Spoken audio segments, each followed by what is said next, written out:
ქვეყნის შიგნით მიმდინარე პროცესებზე რომ გადმოვიდეთ. გუშინ საუბრობდნენ ეროვნული ბანკის პრეზიდენტმა ილაპარაკა, რომ სესხის პროცენტი კიდე შეიძლება გავზარდოთო, იმიტომ რომ ინფლაცია და დაიწყო ის უბედურება, რასაც უაკეთებენ ხოლმე. რომ დაიწყეს ახსნა, რომ ინფლაცია არის რეგიონში მიმდინარე პროცესების ბრალი. რა ვიცი, რა მიზეზი არ მახსოვს, რომ საქართველოს რომელიმე ეროვნული ბანკის პრეზიდენტს მიზეზად მოეყვანა. რომ რისი ბრალია ინფლაცია გარდა მისი მოქმედებებისა. ჩინეთში ხორბლის კრიზისიდან დაწყებული, აზიაში ქარების მიწისძვრების, აქ იმის და ეხლა ყველაზე ახლოს არის და კიდევ უფრო მარტივად აჯერებენ ხალხს, რომ აი ჰორმუზის სრუტეში რაც ხდება, ამის გამო ინფლაცია შეიძლება იყოს პრობლემური და ამის გამო ფულის მასა უნდა შევაკავოთ და ფულის მასა შეკავების საშუალება არის რეფინანსირების განაკვეთისა და ანუ თქვენ უნდა გაგეზარდოთ პროცენტი. ძვირფასო მოქალაქეები. მოდი კიდევ ერთხელ საყოველთაოდ ახსნათ, რომ არ არის არაფერი შუაში ჩემი აზრით და მგონი ვიცი, რომ თქვენი აზრითაც ესე არის, აი ეს პროცესები ინფლაციის ზრდასთან და ინფლაციას ზრდის მათი არასწორი პოლიტიკა. ეს იცით რა შეა პრობლემა, რატომღაც საქართველოს მოსახლეობისთვის ძალიან რთულია დაიჯერო, რომ კონსტიტუციაში რო წერია, რომ ეროვნული ბანკია პასუხისმგებელი ფასების სტაბილურობაზე, რომ მართლა ეროვნული ბანკია პასუხისმგებელი. ანუ უბრალოდ რამდენი წელია ამაზე ლაპარაკობ, რომ აი არის მართლა მიხედეთ მონეტარულ პოლიტიკას. ბოლოს გამოდია თქვით, რომ არ ვიცით რა გავაკეთეთ. ანუ თუ შენ მოვალეობას ვერ ასრულებ. მაგრამ აი მართლა ჩამოთვალეთ, მათ შორის ერთხელ ინფლაციის მიზეზი იყო, რომ როტერდამში კონტეინერების გადაზიდვა გაძვირდა და რა კავშირია როტერდამი ჩვენთან, ანუ არავის არ მაქვს როტერდამი ჩვენთან არავითარი, მაგრამ მაინც ასეთი მიზეზიც იყო, კომბოსტოს და ბადრიჯანიც იყო, ანუ რა მიზეზი არის? მართლა გეუბნება, აი ბოლო 15 წელიწადში ყველანაირი მიზეზი იტყვა. კი, მაგრამ ნუ აქ თავი პრობლემა ის არის, რომ სინამდვილეში ფულის მასას რო შეამცირებ, ინფლაცია ნამდვილად შემცირდება. მეორე საკითხია, რომ ერთი ხელით ეროვნული ბანკი ამას ამცირებს და მეორე ხელით ზრდის და ამიტომ საბოლოო ჯამში შეიძლება სესხები გაუძვიროს მოსახლეობას, მაგრამ რა ვიცი 5 მილიარდია მარტო სესხების გაცემით კი არ ხდება ფულის მასის და მაგალითად პაციენტის ქაღალდების შესყიდვით, სავალუტო ოპერაციებით და საბოლოო ჯამში რაღაც 5 მილიარდით გაიზარდა თუ არ მეშლება, შეიძლება პლუს-მინუს რაღაც 1 მილიარდი ისეთი ტემპით იბეჭდება ფული ჩვენ ქვეყანაში წინა წელს ფულის მას. და ამიტომ საბოლოო ჯამში ეს გამოიწვევს ეს იწვევს ფასების დასს. სხვა მეტი არანაირი მიზეზი არ არსებობს, მაგრამ ამ ფულის ბეჭდვის გამო საბოლოო ჯამში ბანკებს მაღალი მოგება აქვს და მე ეს პოლიტიკურად ინსტრუმენტადაც გამოიყენება. ამიტომ ეს საკმაოდ რთული ამბავია რა იმისთვის, რომ ერთბაშად დაიძლიოს, მაგრამ ნუ აი საქართველოს მოსახლეობა უბრალოდ ჯერა რატომღაც ამ ყველაფრის როცეუბნები რა შოკები და შოკუნიები არის. მე მგონი არ ჯერათ, უბრალოდ ნუ ამაზე ბევრს არ ფიქრობენ, რა ვიცი, ვინმე შეეროდეს ახლა. როგორ შეიძლება არ ფიქრობდეთ? მე მგონი არ პასუხისმგებლობას ჩემ აზრით პოლიტიკურ ვინცაც ძალაუფლება აქ იმას აკისრებენ ფასები რომ იზრდება. არ მგონია რომ ამას აკისრებდნენ ახლა მალაიზიაში მიმდინარე პროცესებს, მაგრამ ნუ თუ არ არის რაღაც არ ვიწრო პარტია რომელსაც ჭირდება რომ ამით ახსნას რომ აი ბიზნეს ბრალი კი არ არის, აი მალაიზიაში მიმდინარე პროცესების ბრალია, მაგრამ ნუ ეს რაღაც მოქმედებაში არ იზრდება ხო ამას გამოსავალი ჭირდება. ამიტომ რომ ეს რაღაც ასო წარმოადგენებია, მე ეს კომისიები იქნება პარლამენტში, რა შეიძლება სასაცილო იყოს და კომიკური იქაც ხდება, მაგრამ ხო ხდები ანუ ამორჩევლზეა გათვლილი, რომ ამორჩევლზე იფიქროს, რომ მთავრობა ფასებს ზრუნავს. მე თურმე გამოდის და რაღაც უაზრობებს ლაპარაკობს, თურმე ეს ფასების კომისია კარგია, იმისათვის რომ მისი მოვალეობა თქვას, რომ ხალხო თქვენი საქმე არის, მე მივხედავ ახლა ფასებს. ანუ სინამდვილეში ასე იტყოდა პასუხისმგებლიანი ეროვნული ბანკის პრეზიდენტი. ხო და ამიტომ საბოლოო ჯამში რა ეროვნულ ბანკმა მართლა ფული არ უნდა დაბეჭდოს. ოღონდ ამის უამრავი ინსტრუმენტი აქვს და ყველა ინსტრუმენტით ერთნაირად უნდა მოიქცეს. ასე რომ აქედან არ დაბეჭდავდა, იქიდან დაბეჭდავდა, ფული მაინც გაიზრდება და უბრალოდ ხალხს სესხი გაუძვირდება და ბანკის მოგება მაინც დარჩება და ასე შემდეგ. ასეთი თამაში შორს ვერ წავალთ. და რა ვიცი, წელიწადში რამდენიმე მილიარდ ლარს რო ბეჭდავ, შედეგი ერთი და იგივე იქნება სულ, ვარი გაუფასურდება. ამას არაფერი სხვა ახსნა არ აქვს. კონსტიტუციაში იმიტომაც წერია. ჩვენი კონსტიტუცია კომახიზმ კი არ მოიგონა ეს ამბავი. ზოგადად სამყაროში ასეა, რომ ცენტრალური ბანკი არის პასუხისმგებელი. თუ გაქვს ცენტრალური ბანკი ამ ფუნქციებით ტვირთავ მას თავი ფუნქცია ეს. ყველაფერი ერთადერთი მაგისთვის არსებობს, ხო, ეროვნული ბანკი რომ გაკონტროლოს და. ხო და ამიტომ აქ არანაირი ორი აზრი არ არსებობს, არანაირი მაგრამ არ არსებობს. ანუ თუ ეროვნულ ბანკს მოუნდება ინფლაცია, რა ვიცი, ნული შეიძლება იყოს დეფლაცია, ფასების შემცირება, შეიძლება მაღალი ინფლაცია იყოს, ყველაფერი მის ხელში არის. და საკითხი არის რა უნდა და რა ინსტრუმენტებს გამოიყენებს, ამდენ სწრაფად გააკეთებს, ან შოკოლად გააკეთებს და მაქსიმალურ რაღაც სწრაფად დავინახოთ 6 თვეში შედეგს, თუ დროში გაწელავს, მაგრამ ყველაფერი თავიდან ბოლომდე ეროვნულ ბანკის ხელშია.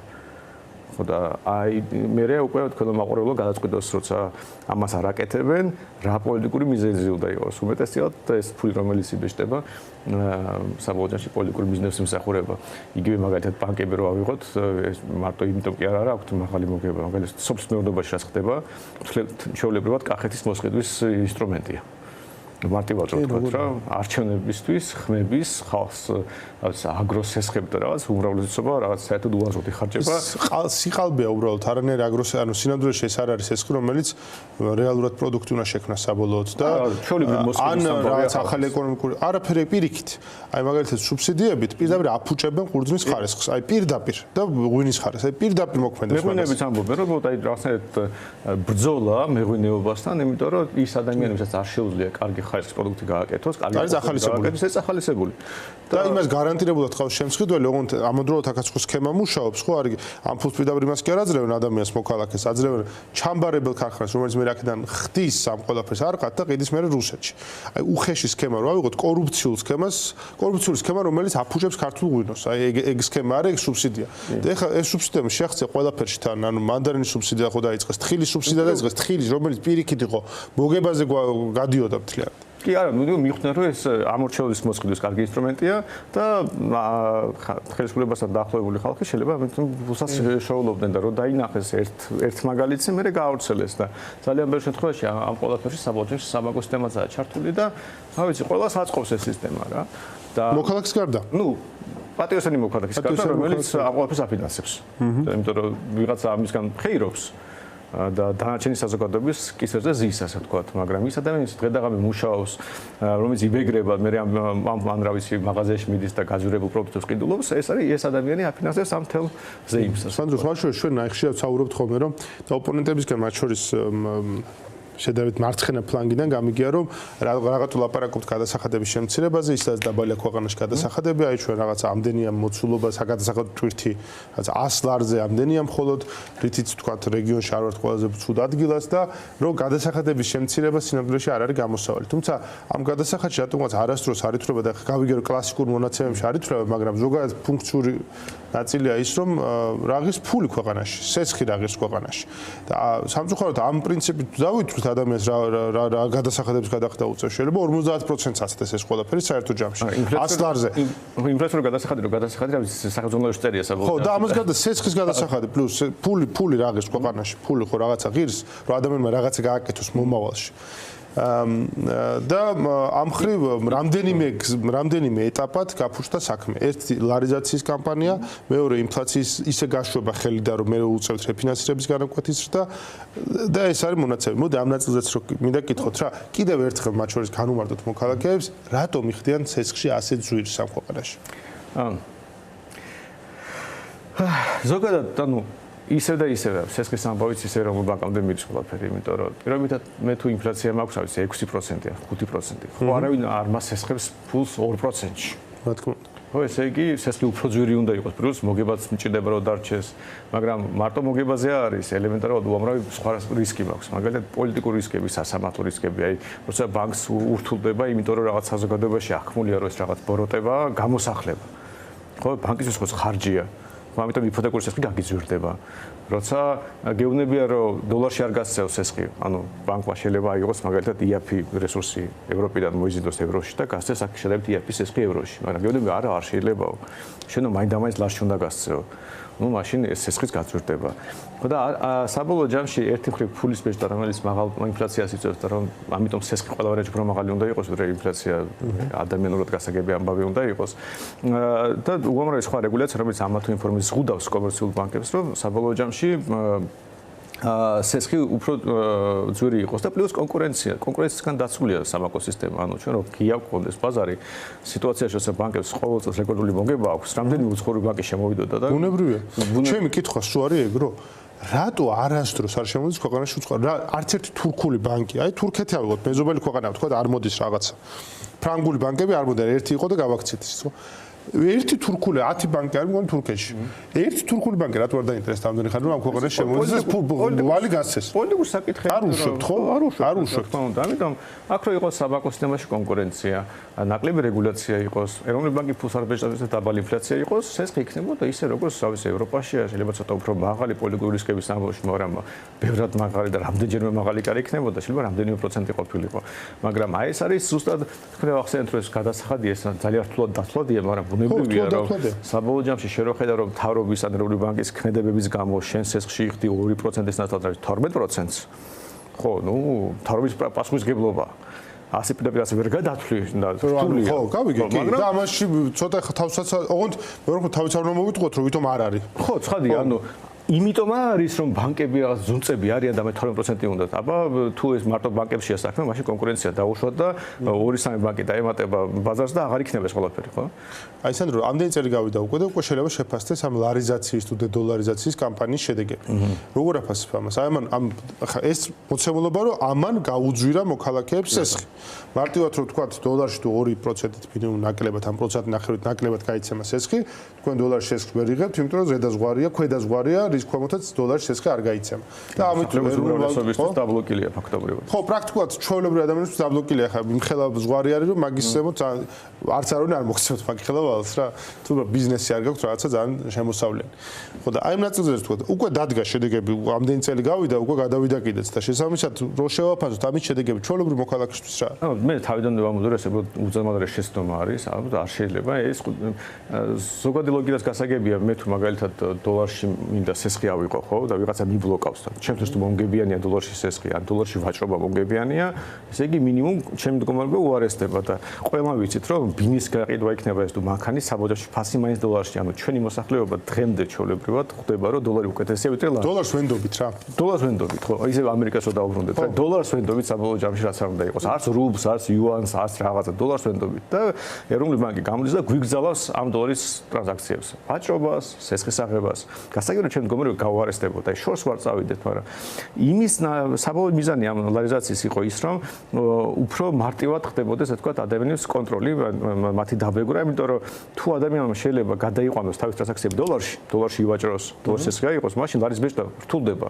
ანუ ლარს უდაბეჭდა უფრო მარტივად დაისახება ეს ფასებს, უფრო სწრაფად გაუფასურდება, ხალხი დაინახავს, რომ აგერ ლარი უფასურდება და გადაერთვება დოლარს. და ლარს მოიშორებს და ეს გამოჩნდება უკაფიო და ეს კონკურენცია რო ყოფილიყო, აი ხალხს რო არ დაინახავს. ლარსა და დოლარს შორის კონკურენცია კი, ამიტომ დაიწყო ეს ლარიზაციის პოლიტიკა. და საბოლოო ჯამში რაც უფრო ასე ვთქვათ გაგრძელდება ეს და ისე საკმაოდ შორს არის შესული. რამდენი წელია მაგაშორს? ხო, საბოლოო ჯამში ადამიანების უფრო დაუცველი იქნებიან ეროვნული ბანკის მოქმედებებისგან და როცა ეროვნული ბანკის რავის ფულს ბეჭდავს და აუფასურებს ლარს, ეს თლიანად დააწვება მოსახლეობას. აი ვიღაცას თუ 90-იანი წლები ახსოვს, იმ ბედნიერ ხალხს, ვისაც შემოსავალი დოლარში ჰქონდა, კუპონიზაცია პრობლემა არ იყო. მაგრამ ცოტა იყო შეიძლება ერთეულები იყო ასეთი ხალხი, მაგრამ საბოლოო ჯამში ხო ახსოვს იმ ხალხს, რომ დოლარი თუ ქონდა ჯიბეში, დაცული იყავი მთელი ამ პრობლემისგან. კი. იგივე რო არ ქონდეს მოსახლეობა რომ დაცული არ იყოს ეროვნული ბანკის ქმედებებისგან, ინფლაციისგან, ამის არის გაკეთებული და რა ვიცი, ოდესმე იმედია, სხვადასხვა დავაკვირდო ქართულ ოცნებას, ხოლმე ერთი არგუმენტი დარჩა ლარიზაციის, როცა სადღაც ამას საუბარი მიდის, რომ ლარიო ეს ეროვნული არის, თქვენ ეროვნულობას ებრძვით. ამაზე პრიმიტიული ხა არც ვიცი რა არის. ხო, იმიტომ რომ მეტი არაფერი აღარ ხო, ვერ იტყვია რომ სტაბილური არისო, მყარი არისო, პროგნოზირებადი არისო, ხალხს უხარია რომ ლარს იყენებს. ჩვენი ეროვნული ღირსება არის. კი, აი ეროვნული. ლარს ამ რომ დაემართოს ქართულობას დავკარგავთ. და ინფლაცია რომ ემართება, ვაუფასურებენ ჩვენს ეროვნულ ვალუტას, ამას და ესეთი მტკივნეულია არის. ჩვენი შიდა არის, მოუფრთხილდა ჩვენს ინფლაციას. და აი ეს დოლარის ინფლაცია რო იყოს, აი მაშინ სწორად გვექნება და სანდრო, აი მომავალზეც რო თქვა, აი ადამიანებს თემებს ყველაზე მეტად მათ შორის საინტერესებთ.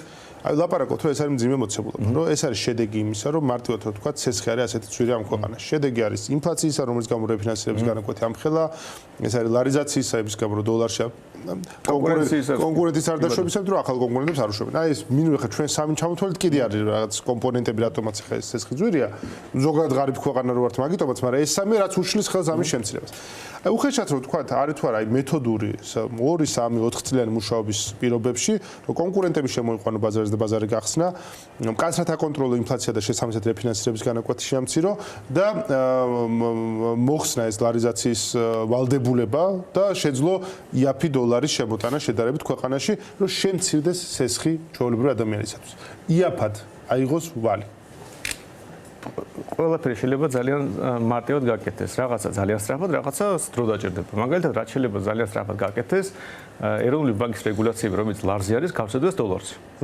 ანუ გაათანაბრო ეს რეგულაციები დოლარსა და სესხებსაც ეხება და მაშინ სესხი აი უბრალოდ რაღაც პატარა განსხვავებით დაახლოებით იგივე იქნება, რაც რა ვიცი, ევროპაშია და ამერიკაში. უბრალოდ აი დანარჩენი ეს პოლიტიკური რისკები და კონკურენციის საკითხი იქნება, მაგრამ არა ლარის ინფლაციის პრობლემა. იმიტომ რომ თუ მე შემიძლია ზუსტად იგივე რეგულაციები ჩემზე მოქმედებს, რაც ლარზე იგივე იქნება დოლარზე, შემოიტანენ იაფიან რესურს დასავლეთიდან, დოლარს როგორც წესი და სესხი ავტომატურად გაიაფდება. ეს პირველია. მეორე არის რომ უბრალოდ ანუ 2 პუნქტით, 2-3 პუნქტით ყველა შემთხვევაში ჩამოიწევს, ხო? აი ასეთივე დასაწყისი ნაბიჯები. კი, კონკურენციის ასახები, კონკურენცია არის კავნით აკრძალული, ის არის არაფორმალურად აკრძალული. ბუნებრივია, ხო? ამიტომ ამას სანამ პრინციპულად არ შესვლი, ასე ვთქვათ, ხელისუფლებას ვერაფერს ვერ უზამ.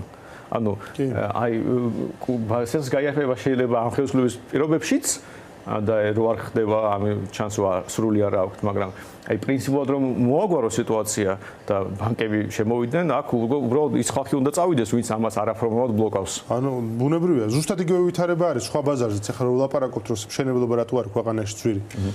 ხელოვნურად კანონის დონეზე ეს ვერ გაიტანეს, დემპინგური ფასით ამართლებენ, რომ ირანიდან შემოდის დაბალ ფასში თურმე მეტალურგიული ნაწარმი და ცემენტი და ხელოვნურად დაუწეს ეს განსხვავებული ბაჟი, საზღვარზე აჩერებენ და ამიტომ ხარისხიანი, ბევრად ხარისხიანი და იაფი პროდუქტი ირანიდან ვერ შემოდის და თურქეთიდან ცემენტის და მეტალურგიული პროდუქტის სახით და ამიტომ უნდა გადაუხადოთ რუხაძეს ფული თავის ცემენტში და რუსთავის მეტალურგიაში გადაეცა პროდუქტებში. არა მარტო, როცა კრიზისი იყო, კოვიდი იყო და თითქმის ქვეყანა გაჩერებული იყო, იპოთეკური სუბსიდიები დავიწყეთ, რომ სამშენებლო კომპანიები, რომელიც კაპიტალისტებასთან დაახლოებულია, ბინები გაიყიდათ კოვიდის დროს. ანუ ეს ძალიან ესეთი ამბავია და ამიტომ აი ეს და მეორე ახლა ეროვნული ბანკი ფულს არ დაბეჭდავს, ინფლაცია დაბალი იქნება, ლარის სესხიც გაიაფთება. ამიტომ ჯერ შეიძლება გაიაფო მარტივად დოლარში სესხი, ვისთვისაც ეს მომგებიანი, იმისთვის მოხდება ეს და ეს შეიძლება რამდენიმე დღის საკითხი იყოს უბრალოდ, როგორც კი ეს მოხდება, უსვლა დაისახება შედეგზე.